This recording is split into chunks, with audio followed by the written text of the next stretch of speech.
नमस्कार बंधुगण आमे शुणुचे मनोज दास लिखित उपन्यास शेषतांत्रिकर सन्धानरे। शांता तुमे थिल कोठी?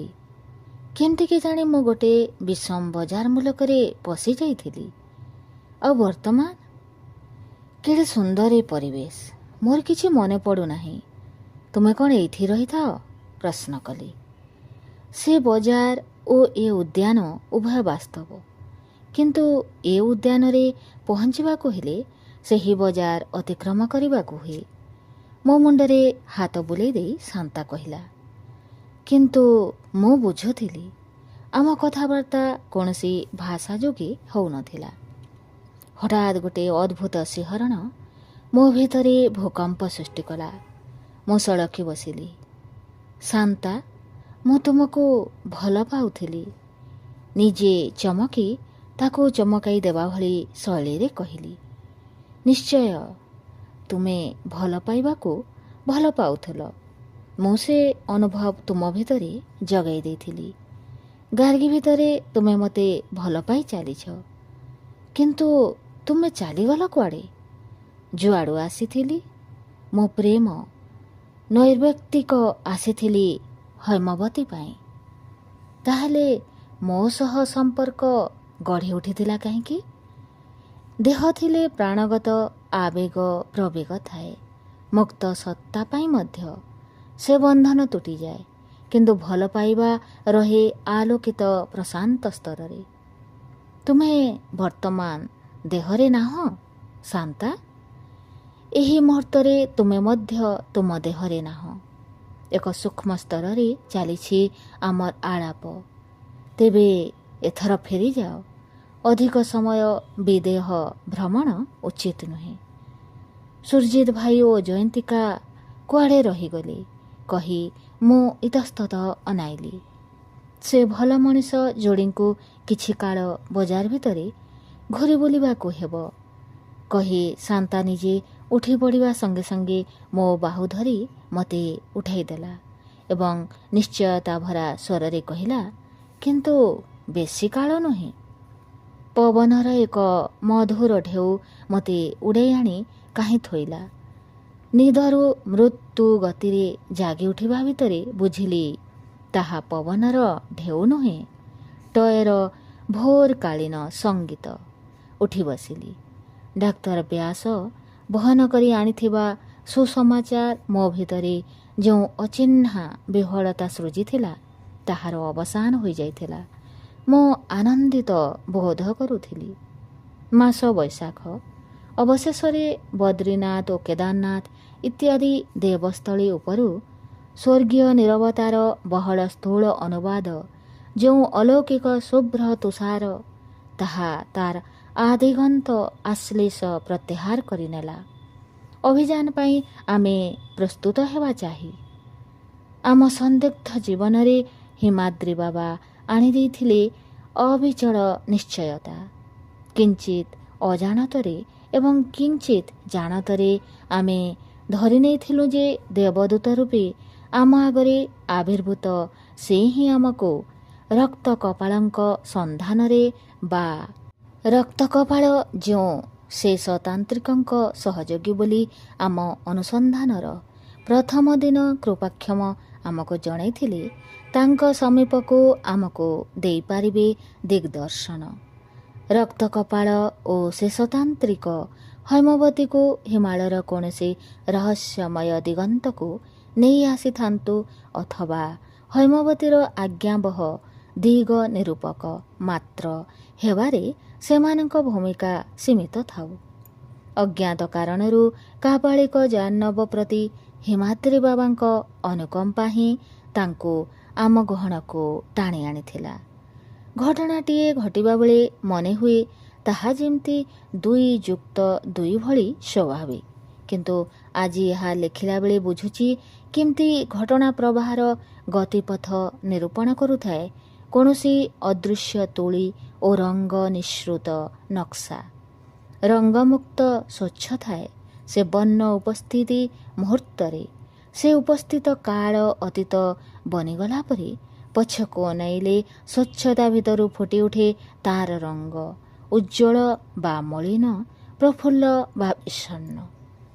ପ୍ରଥମେ କେତେଥର ପରୋକ୍ଷରେ ଏବଂ ପରେ ସ୍ପଷ୍ଟ ଭାବରେ ଆମେ ହିମାଦ୍ରୀ ବାବାଙ୍କୁ ଜଣାଇଥିଲୁ ଆମ ଭିକ୍ଷା।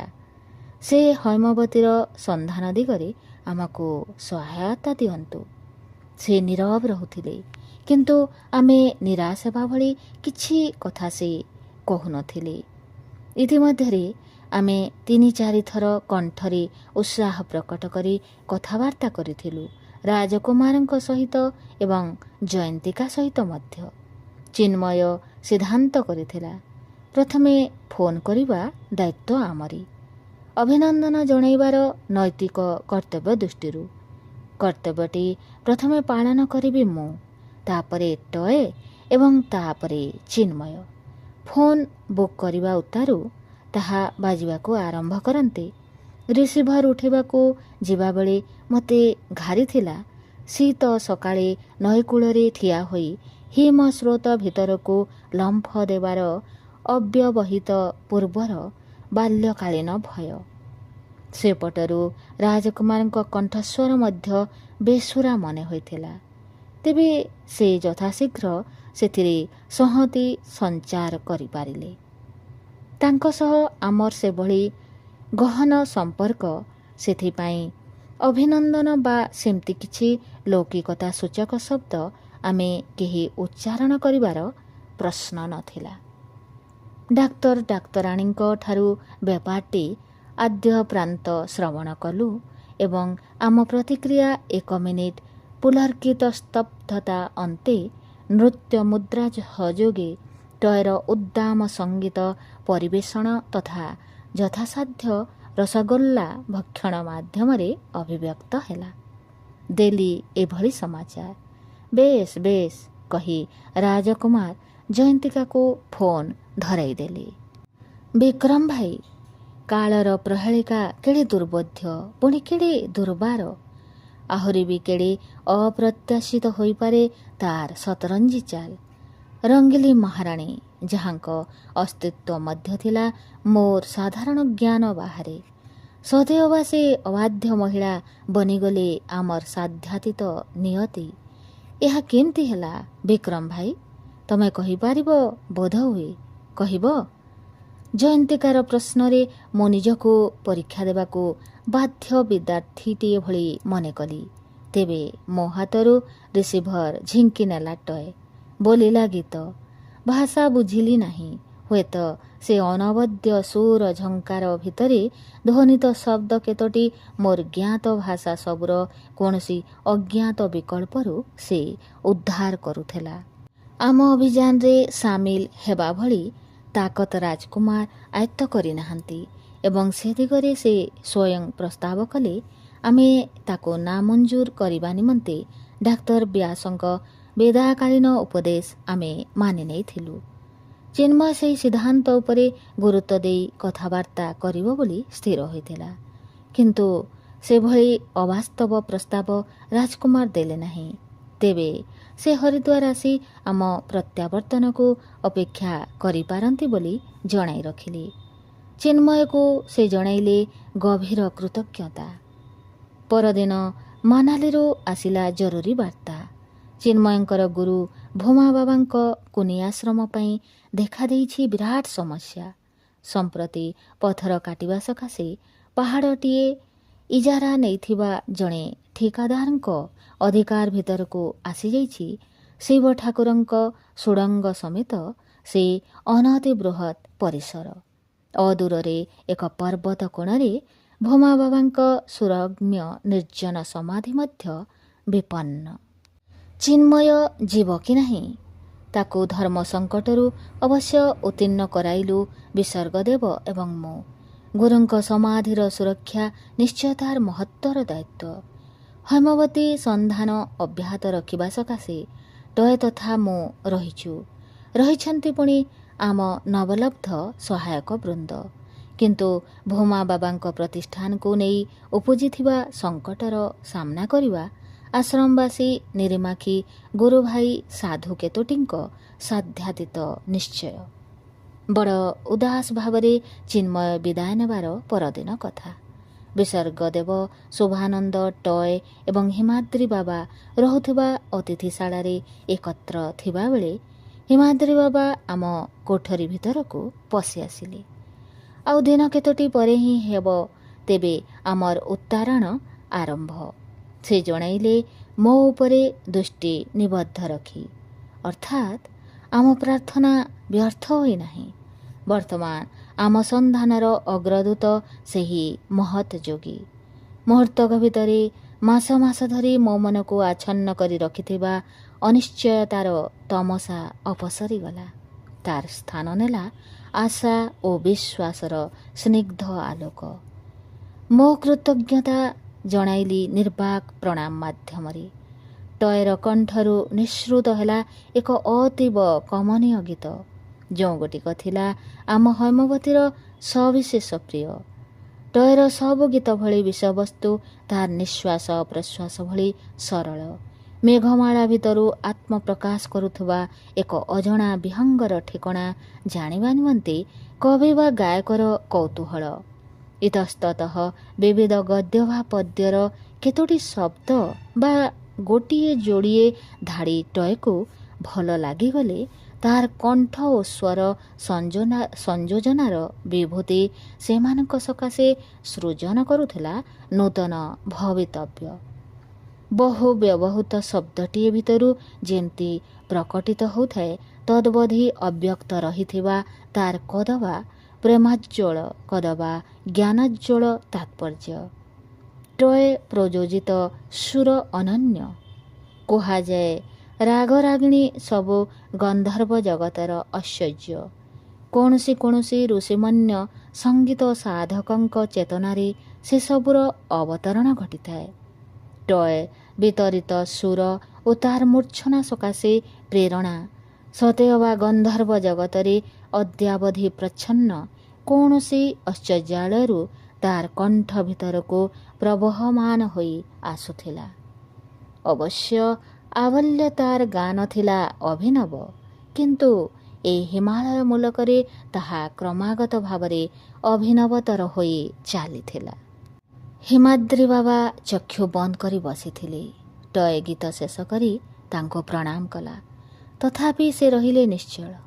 କିଛି କ୍ଷଣ ଉତ୍ତାରୁ ସେ ତାଙ୍କ ନୟନ ଯୁଗଳ ଉନ୍ମୀଳନ କରନ୍ତେ ମୁଁ ବିସ୍ମିତ ହେଲି। ମୋର ମନେ ହେଲା ସେ ଦୃଷ୍ଟିକୁ ଦୀପ୍ତିମାନ କରୁଥିଲା କୌଣସି ଆଶାପୂର୍ତ୍ତିର ପ୍ରତିଶ୍ରୁତି। ଟୟର ଅବିନ୍ୟସ୍ତ କେଶ ପ୍ରାଚୁର୍ଯ୍ୟ ଉପରେ ସେ କଲେ ତାଙ୍କ ଉଭୟ କରସ୍ଥାପନ। ହୁଏତ ଧ୍ୟାନସ୍ଥ ରହିଲେ ମୁହୂର୍ତ୍ତଟିଏ, ତାପରେ ସ୍ନେହାପ୍ଲୁତ ସ୍ୱରରେ କହିଲେ, ବାବା ରୋହିତ, ତମେ ହିଁ ହେବ ଆମର ଅବଲମ୍ବନ। ଆଜ୍ଞା। ଟୟ ଯୋଡ଼ହସ୍ତେ କିଛି ସରଳାର୍ଥ ଆଶାରେ ଯୋଗୀବରଙ୍କ ମୁହଁକୁ ଅନାଇ ରହିଲା। ଅବିଳମ୍ବେ ବୁଝିପାରିବ, ତେବେ ମୋତେ ଅଳ୍ପ କିଛି ଦିନ ସକାଶେ ଅନ୍ୟତ୍ର ଯିବାକୁ ପଡ଼ିବ। 2-3 ଦିନ ଭିତରେ ତୁମେମାନେ ଶୋଭାନନ୍ଦ ସହ ଋଷିକେଶ ଚାଲିଯାଅ।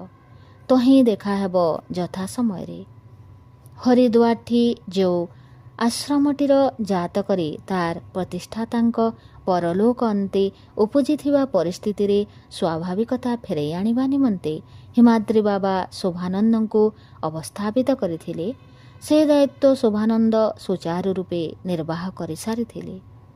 ଆମ ଭାର ଶୋଭାନନ୍ଦଙ୍କ ଉପରେ ନ୍ୟସ୍ତ କରି ହିମାଦ୍ରି ବାବା ବିସର୍ଗଦେବଙ୍କ ସହ କେତେବେଳେ ଏବଂ କେଉଁ ଲକ୍ଷ୍ୟ ଅଭିମୁଖେ ହରିଦ୍ୱାର ଛାଡ଼ିଲେ ତାହା ରହିଲା ଆମର ଅଜ୍ଞାତ। ପରଦିନ ହିଁ ଋଷିକେଶ ଯାତ୍ରା ମୋତେ ଓ ଟୟକୁ ଜଣାଇଦେଲେ ଶୋଭାନନ୍ଦ। ହରିକି ପୈରୀ ସନ୍ନିକଟସ୍ଥ ପାହାଡ଼ ଉପରେ ସେ ଅବିସ୍ମରଣୀୟ ଜ୍ୟୋତ୍ସ୍ନାସ୍ନାତ ରଜନୀରେ ହିମାଦ୍ରି ବାବା ଗାର୍ଗୀର ପ୍ରାରବ୍ଧ ଉନ୍ମୋଚନ କରିବା ଅନ୍ତେ ମୋ ସହ ଗାର୍ଗୀର ପ୍ରାୟ ପ୍ରତ୍ୟହ ଦେଖା ସାକ୍ଷାତ ହେଲେ ମଧ୍ୟ କଥାବାର୍ତ୍ତା ହେବାର ସୁଯୋଗ ହେଉନଥିଲା। ତା ଭାବଭଙ୍ଗୀରେ ଫେରି ଆସିଥାଏ ସ୍ୱାଭାବିକତା, ତେବେ ତାହା ସହ ମିଶିଥାଏ ଏକ ଉଦାର ଗାମ୍ଭୀର୍ଯ୍ୟ। ମୋର ଯାବତୀୟ କାର୍ଯ୍ୟକଳାପ, ଆମର ଆଶୁ ଉଦ୍ଦେଶ୍ୟ ସମ୍ପର୍କରେ ଯାବତୀୟ ଚିନ୍ତା ଓ ଯୋଜନା କୈନ୍ଦ୍ରିକ ଚେତନା ସହ ସମାନ୍ତରାଳ ଭାବରେ ବିଦ୍ୟମାନ ଥାଏ ମୋର ଗାର୍ଗୀ କୈନ୍ଦ୍ରିକ ଚେତନା। ଆମର ଯୁଗ୍ମ ଭବିଷ୍ୟତ ବୋଲି କିଛି ସମ୍ଭବପର ହେବ କି? ଆମେ ଉଭୟ ଜାଣି ଯାଇଥିଲୁ ଆମ ନିଜ ନିଜ ପୂର୍ବ ଜନ୍ମର ମର୍ମ କଥା। ତେବେ ମୋ ପାଇଁ ସେ ଜ୍ଞାନ ଏକ ଜ୍ଞାନ ମାତ୍ର ହିଁ ଥିଲା। ମୋ ଚେତନାରେ ତାର କୌଣସି ରୋମାଞ୍ଚକର ଅଥବା ମହତୀ ପ୍ରଭାବ ମୁଁ ଅନୁଭବ କରୁନଥିଲି। କିନ୍ତୁ ଗାର୍ଗୀ କଥା ସ୍ୱତନ୍ତ୍ର ବୋଲି ମୁଁ ସ୍ୱତଃସ୍ଫୂର୍ତ୍ତ ଭାବରେ ହୃଦୟଙ୍ଗମ କରୁଥିଲି। ସେ ଥିଲା ସଚେତନ ଆଧ୍ୟାତ୍ମ ପିପାସୁ। ଏ ଅପ୍ରତ୍ୟାଶିତ ଜ୍ଞାନ ତା କ୍ଷେତ୍ରରେ ଏକ ଚେତାବନୀର ଭୂମିକା ତୁଲେଇଥିବା ସ୍ୱାଭାବିକ। ଆଗାମୀକାଲି ହରିଦ୍ୱାର ଛାଡ଼ିବାକୁ ହେବ। ଆଜି ତେଣୁ ଗାର୍ଗୀକୁ ଭେଟିବା ଅପରିହାର୍ଯ୍ୟ। କିନ୍ତୁ ସେ ଅପରିହାର୍ଯ୍ୟତା ଉପଜାଉଥିଲା ଗୋଟିଏ ପ୍ରକାର ଅସ୍ୱସ୍ତିକର ସଙ୍କୋଚ। ମୁଁ ଯେମିତି କୌଣସି ଭୁଲ କରିଛି, ଅଥଚ ଭୁଲଟି ଠାବ କରିପାରୁନାହିଁ। ଅତିଥି ଭବନର ଗଙ୍ଗାମୁଖୀ ସ୍ୱତନ୍ତ୍ର ପ୍ରସ୍ତରେ କାକିମାମାଙ୍କ ଆବାସର ଉପର ମହଲାକୁ ଉଠିବାକୁ ଯାଇ ପାହାଚରେ ଭେଟିଲି ତଟିନୀକୁ। ଧନ୍ୟବାଦ, ସେ ତରବରରେ ନମସ୍କାର କରି କହିଲା। ମୁଁ ଆପଣଙ୍କୁ ହିଁ ଭେଟିବାକୁ ଯାଉଥିଲି, ଗାର୍ଗୀର ଅନୁରୋଧ ଧରି। ଆପଣଙ୍କ ସହ ତାର ଏକାନ୍ତ ସାକ୍ଷାତ ଜରୁରୀ। ତଟିନୀ, ସେହି ଆଶାରେ ହିଁ ମୁଁ ଆସୁଥିଲି, ଉତ୍ସାହ ଭରି ଜଣାଇଲି। ବେଶ୍, କହିଲା ତଟିନୀ, ଯଦି ଆପଣଙ୍କର ଅସୁବିଧା ନାହିଁ, ବର୍ତ୍ତମାନ ହିଁ ଭଲ ସମୟ। କାକିମାମା କୌଣସି ମନ୍ଦିରକୁ ଯାଇଛନ୍ତି। ମୁଁ ଯାଇ ଯଥାସ୍ଥାନ ଗ୍ରହଣ କଲି ଏବଂ ଅଚିରେ ହସି ହସି ବାହାରି ଆସିଲା ଗାର୍ଗୀ। ବଡ଼ ବିଚିତ୍ର ଏ ଅବସ୍ଥା, ନୁହେଁ? ଦୁହେଁ ଏତେ ପାଖରେ, ଅଥଚ ଯେମିତି ସମୁଦ୍ର ଭିତରେ ଦୁଇଟି ସ୍ୱତନ୍ତ୍ର କୁନି କୁନି ଦ୍ୱୀପରେ ଦଣ୍ଡାମାନ ଦୁହେଁ। ପରସ୍ପର ଦେଖିହୁଏ, କିନ୍ତୁ ଆଳାପ ଅସମ୍ଭବ। ହସି ହସି କହିଲା ଗାର୍ଗୀ। ଖାଲି ତାର କଥା ନୁହେଁ, ମୋ ସନ୍ନିକଟ ସାମ୍ନା ଚୌକିରେ ବସି ପଡ଼ୁଥିବା ସ୍ୱୟଂ ଗାର୍ଗୀ ହିଁ ମୋତେ ମୁହୂର୍ତ୍ତକ ପାଇଁ ଅସମ୍ଭବ ମନେ ହେଲା। ଇଏ ତ ନୁହେଁ ବର୍ଷା ମୁଖର ନିଶାର୍ଦ୍ଧରେ ହରିଦ୍ୱାରରେ ଉପନୀତ ଆଉ ଏକ ଅନ୍ଧକାର ରାତିରେ ବିନା ବାକ୍ୟ ବ୍ୟୟରେ ଏକାକିନୀ ଘରୁ ପଳାଇ ଯିବାକୁ ଉଦ୍ୟତ ଗାର୍ଗୀ, ଅଥବା ଅଧିକାଂଶ ସମୟ ବିଷାଦରେ ଡୁବି ରହୁଥିବା ପୁଣି ପ୍ରଜାପତିକୁ ଝରାପତ୍ର ମନେ କରିଥିବା ବାବଦରେ ହସି ହସି ବେଦମ ହେଉଥିବା ଗାର୍ଗୀ। ଇଏ ରତନଝରର ଧୀମତୀ ପ୍ରତିଭାମୟୀ ଗାର୍ଗୀର ଏକ ମହତ୍ତର ସଂସ୍କରଣ। ଗାର୍ଗୀ, କେଉଁ କଥା କେଉଁଠାରୁ ଆରମ୍ଭ କରିବି ଠଉରାଇ ପାରୁନାହିଁ।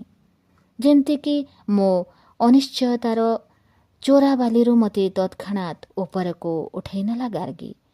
ଆଗାମୀକାଲି ତେବେ ତମ ଅଭିଯାନ ଆରମ୍ଭ ହେଉଛି, ସେ କହିଲା ସ୍ୱାଭାବିକ କଣ୍ଠରେ। ତମକୁ ସେ ଖବର ଦେଲା କିଏ? ହିମାଦ୍ରୀ ବାବା ପରଦିନ ରାତିରେ କାକିମାମା ତାଙ୍କୁ ଭେଟିବାକୁ ଯାଇଥିଲେ। ସାଥିରେ ଥିଲୁ ମୁଁ ଏବଂ ତଟିନୀ। ଭେଟିବାର ବିଶେଷ କାରଣ? ପ୍ରଥମ ସାକ୍ଷାତରୁ ହିଁ କାକିମାମା ହିମାଦ୍ରୀ ବାବାଙ୍କୁ ଅମାପ ଶ୍ରଦ୍ଧାମୟ ଚକ୍ଷୁରେ ଦେଖୁଥିଲେ। ମୋ ଅଭିଜ୍ଞତା ମୁଁ କାକିମାମାଙ୍କୁ ନିଷ୍କପଟରେ କହିଥିଲି।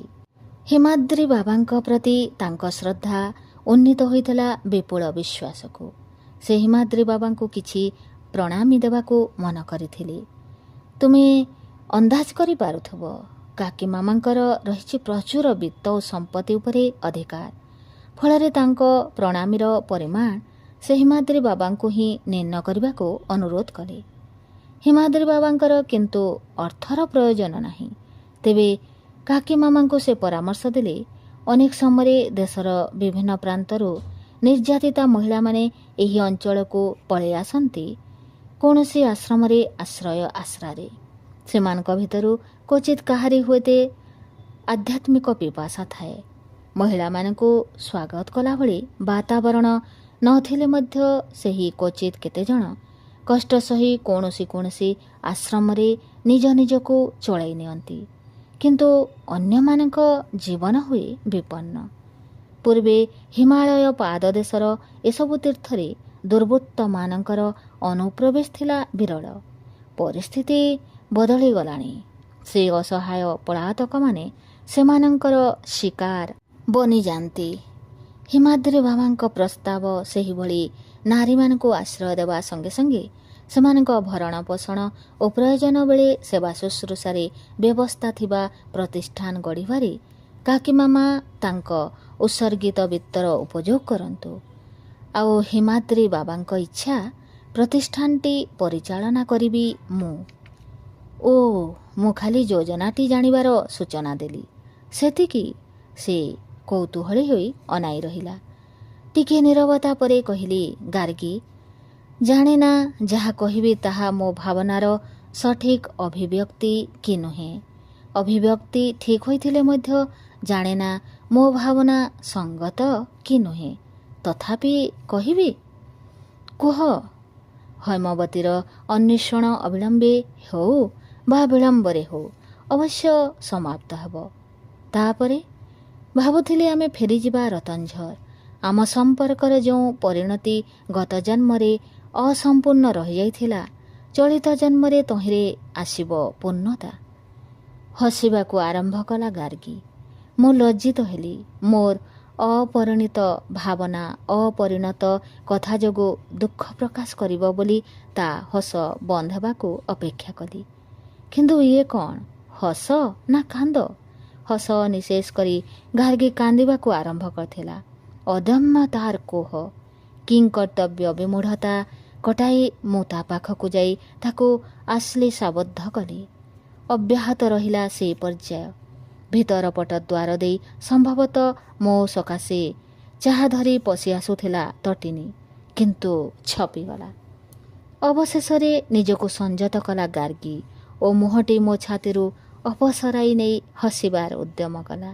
ଦୌଡ଼ି ଯାଇ ମୁହଁ ଧୋଇ ପକାଇ କେଶପାଶ ବିନ୍ୟସ୍ତ କରି ପୁଣି ଆସି ନିଜ ଚୌକିରେ ବସି ପଡ଼ିଲା। ମୋ ଆଚରଣ ଏକ ପ୍ରହେଳିକା। ଏଇଆ ତ? ଜାଣେ ନା। କହୁଛି ମୁଁ ଯାହା ଜାଣେ। ସମୁଦ୍ର କୂଳରେ ଠିଆ ହେଲେ ଦେଖିବ ସେ ଅନନ୍ତ ବାରିରାଶି ଉପରେ ପ୍ରସ୍ତୁତ ହେଉଛି ଏକ ଢେଉ। ଜଳରାଶିର ଅସ୍ପଷ୍ଟ ସ୍ପନ୍ଦନ କ୍ରମେ ଫୁଲି ଉଠି ବହୁ ସମ୍ଭାବନା ଭରା ଗୋଟିଏ ଅଭିଯାନ ଭଳି ମାଡ଼ି ଆସୁଛି। କିନ୍ତୁ ପରମୁହୂର୍ତ୍ତରେ ତାହା ଛିନ୍ଛତ୍ର ହୋଇ ଅବଶେଷରେ କ୍ଷୀଣ ଲହରୀଟିଏକୁ ଅବନତ ଓ ପ୍ରଣତ ହୋଇ ଫେରିଯାଉଛି। ତୁମେ ଯେଉଁ ପୂର୍ଣ୍ଣତାର ସ୍ୱପ୍ନ ଦେଖୁଥିଲ, ତାହା ପ୍ରତି ମୋର ମଧ୍ୟ କିଞ୍ଚିତ୍ ମୋହ ଥିଲା। ତାହା ସମ୍ପୂର୍ଣ୍ଣ ରୂପେ ନିଃଶେଷ କରିଦେଲା ଏହି କାନ୍ଦ। ଏଡ଼େ ଅର୍ଥପୂର୍ଣ୍ଣ କାନ୍ଦର ପ୍ରବେଗ ମୋ ପୂର୍ବରୁ କେବେ ହେଲେ ଅଙ୍ଗେ ନିଭେଇ ନଥିଲି। ଅର୍ଥପୂର୍ଣ୍ଣ ଅବଶ୍ୟ ମୋହରି ପାଇଁ। ଆମର ବିବାହ, ଆମ ମିଳନର ପୂର୍ଣ୍ଣତା, କେତେ ତାର ଗଭୀରତା, କେତେ ଦିନ ତାର ସ୍ଥାୟିତ୍ୱ। ଗତ ଜନ୍ମରେ ନିୟତି ହିଁ ସେ ପୂର୍ଣ୍ଣତାର ସ୍ୱପ୍ନ ଭାଙ୍ଗିଦେଲା। ଏ ଜନ୍ମରେ ଆମେ କ'ଣ ଆମ ନିଜ ସଂକଳ୍ପର ଶକ୍ତି ଯୋଗେ ସେ ସ୍ୱପ୍ନରୁ ଉତ୍ତୀର୍ଣ୍ଣ ହୋଇପାରିବା ନାହିଁ? ଆସ ଭାବି ଦେଖିବା, ଗତ ଜନ୍ମରେ ଧର ଆମ ସ୍ୱପ୍ନ ସଫଳ ହୋଇଥାନ୍ତା, ଆମେ ବିବାହ ହୋଇ ଘର ସଂସାର କରି ତଥାକଥିତ ସୁଖରେ ଜୀବନ ଯୋଡ଼ିକ ବିତାଇଥାନ୍ତୁ। ତେବେ ଏ ଜନ୍ମରେ ଆଜି ଯେଉଁ ଚେତନାରେ ଥାଇ ଆମେ ଆଳାପ କରୁଛୁ, ଏତକ ଉପଲବ୍ଧ ହୋଇଥାନ୍ତା କି? ଆମକୁ ଆଜି ଯଦି ବାଛି ନେବାକୁ ସୁଯୋଗ ଦିଆଯିବ, ତେବେ ଏହି ମୁହୂର୍ତ୍ତର ଚେତନା ଆମେ ସେ ଗତାନୁଗତିକ ସ୍ୱପ୍ନର ତଥାକଥିତ ସଫଳତା ବାବଦରେ ତ୍ୟାଗ କରିବାକୁ ସମ୍ମତ ହେବା କି? ଗାର୍ଗୀ ହସିଲା। ବଡ଼ ସ୍ନିଗ୍ଧ ସେ ହସ। ତଟିନୀ ଆସି ମୋତେ ଚାହା ପରସି ଦେଇଗଲା। ଚାହା ପାନ ମୋତେ 5 ମିନିଟ୍ ନୀରବ ରହିବାର ସୁଯୋଗ ଦେଲା। ତାପରେ ବରଂ ଆପାତତଃ ଏହି ମାମୁଲି ପ୍ରଶ୍ନ ମାତ୍ର କରିପାରିଲି, ଯେହେତୁ ମୋ ଭାବନା ରାଶିକୁ ଗାର୍ଗୀର ବକ୍ତବ୍ୟ ସତେ ଯେପରି ତନ୍ଦ୍ରାବିଷ୍ଟ ସ୍ତବ୍ଧ କରି ପକାଇଥିଲା। ଆଜି ଅପରାହ୍ନରେ ତଟିନୀ ଓ ମୁଁ କେତେଜଣ ଲୋକ ଧରି ହିମାଦ୍ରୀ ବାବା ନିର୍ଦ୍ଦିଷ୍ଟ କରିଦେଇଥିବା ଘର ସଜାଡ଼ିବୁ। କାକି ମାମାଙ୍କ ପୃଷ୍ଠପୋଷକତାରେ ଜୀବନ ଧାରଣ କରି ଏଠାକାର ଏକ ଅନାଥାଶ୍ରମରେ ରହୁଥିବା 3 ଜଣ ଯୁବତୀଙ୍କୁ ନେଇ ଦିନେ 2 ଦିନ ଭିତରେ ପ୍ରତିଷ୍ଠାନ ଆରମ୍ଭ ହୋଇଯିବ। ଅନ୍ତେବାସୀମାନଙ୍କର ଆଗ୍ରହ ଏବଂ ଶକ୍ତି ଅନୁସାରେ ସେମାନଙ୍କୁ କିଛି କିଛି କାମ ପାଇଁ ତାଲିମ ଦିଆଯିବାର ବ୍ୟବସ୍ଥା ହେବ। କିଞ୍ଚିତ୍ କର୍ମଯୋଗ ଅନ୍ତତଃ ମୋ ପାଇଁ, ଯଦି ମୁଁ ଏ କର୍ମକୁ ମୋ ସାଧନ ଭାବରେ ଗ୍ରହଣ କରିପାରେ। ଯେଉଁଠାରେ ସେ ଘରଟିର ଅବସ୍ଥିତି ଅନନ୍ୟ, ସେ ସ୍ଥାନର ଐତିହ୍ୟ। କ'ଣ ସେ ସ୍ଥାନର ନାମ? ପୁଣି ହସିଲା ଗାର୍ଗୀ। କଙ୍ଖୋଲ। ସେ ଘର ତୁମର ପରିଚିତ। କଳ୍ପନା କରିପାରିବ? ପାରିବ ନାହିଁ। ଯାହା ଥିଲା କାପାଳିକ ଜାହ୍ନବର ଆଶ୍ରମ।